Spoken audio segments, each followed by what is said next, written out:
The righteous one, that you've heard it before. Noah was a righteous man. Job was blameless and upright. The prayer of a righteous person is powerful and effective.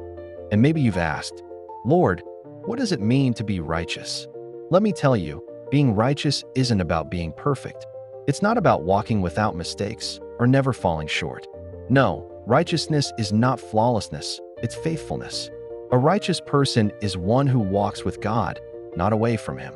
One who falls 7 times, but gets back up every time. Not because of their strength, but because of their faith. Righteousness is obedience in the dark when no one's clapping for you. It's building an ark for a flood the world says will never come. It's saying no to Pharaoh when the cost is everything. It's kneeling in prayer in Babylon, even when the lions are waiting. It's whispering, not my will, but yours be done, with a cross in sight. The righteous shall live by faith. Habakkuk 2 verse 4. Faith, that's the key.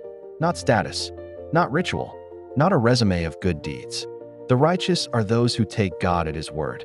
When the storm is coming, when the night is long, when the answers don't make sense, they cling to Him like Jacob, wrestle through the doubt, and say, I will not let you go until you bless me.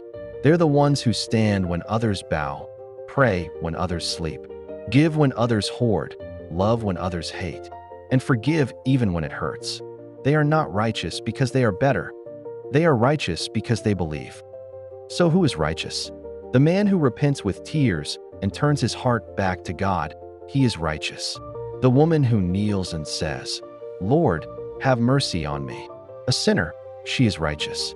The teenager who says no to temptation even when it costs popularity, that is righteousness. The elder who has seen decades of storms, but still lifts his hands and says, My Redeemer lives. That is righteousness. Final word. Blessed are those who hunger and thirst for righteousness, for they will be filled. Matthew 5 verse 6. So don't chase perfection. Chase God. Walk with Him. Trust Him. Fall, rise, repeat. That's the righteous path. And if you're still breathing, then God's not done writing your story.